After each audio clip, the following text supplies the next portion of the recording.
The next layer in our model is emotional intelligence.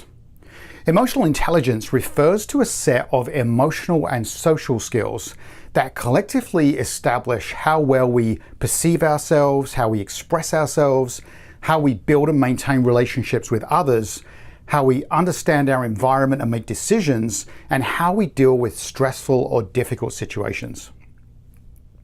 We're going to be digging into emotional intelligence in a great deal of detail throughout the rest of this course, but for now, this basic definition will suffice. In a way, you can think of emotional intelligence as a layer through which all of your thoughts, actions, and reactions must pass, irrespective of whether that thought stays in your head or whether you externally say it or act on it.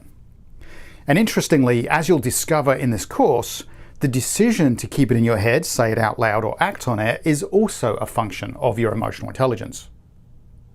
Now, there have been many attempts to quantify just how much emotional intelligence plays a part in effective leadership. Some estimates put it as high as 80%, which is a huge number. But let's say maybe that number is a generous interpretation and divide it by half. That's still 40% of leadership effectiveness that involves emotional intelligence. If that's the case, can you as a leader ignore its importance? Thinking back to the exercise we did at the very beginning of this course, the good leader, bad leader exercise, think about how many of those attributes, behaviors, and characteristics were related to emotional intelligence. As we talked about, it's normally the majority. Now, Daniel Goleman, one of the world's leading authorities on emotional intelligence and author of the book Emotional Intelligence: Why It Can Matter More Than IQ, has called emotional intelligence the sine qua non of leadership. This Latin phrase basically means the essence, the most important thing, or something that is completely necessary. I know from my own work with leaders that when a leader starts to dig into their emotional intelligence, they begin to understand themselves and their leadership on a different level. This exploration and development also supports them to use their technical skills, which we discuss in a moment, to reach their desired outcomes. They move from simply knowing what to do in a given situation to actually doing it. They come to understand why they act a certain way, react a certain way, and behave a certain way. And with this new level of realization, when leaders begin to implement new strategies and they see the results they've been looking for, a positive reinforcing cycle starts that supports even more growth and so on. I'll talk to you about these cycles in the next lesson. Now, the top layer of our model is technical skills. In this context, when we talk about technical skills, I'm referring to the technical skills of leadership. I call these technical skills because, as with any role, they are learnable skills that are relatively easy to acquire. When it comes to leadership technical skills, the real question is not about whether they can be acquired, but whether they are applied. Early in my career as a leadership development trainer, I would run workshops on these areas of leadership technical skills. So communication skills, conflict management and resolution skills, change management, coaching, project management, performance management, and so on. In some cases, these workshops included role-playing, and very often, leaders in these sessions were able to demonstrate amazing role-playing skills. But when they returned to their workplace, they failed to apply those skills. And the reason for that failure to apply these skills was because of their underlying core beliefs and their emotional intelligence.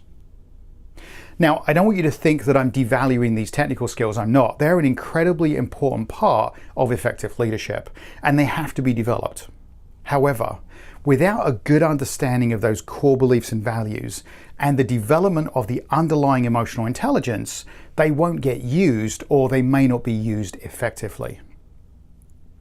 The mistake that many leaders and many organizations, for that fact, make is that they expend a great deal of time, money, and energy developing these technical skills of leadership before they have done the work needed on the underpinning elements of core values and beliefs and emotional intelligence. Many organizational leadership development programs focus very heavily on these technical skills, and still others only include emotional intelligence at the same level as technical skill development.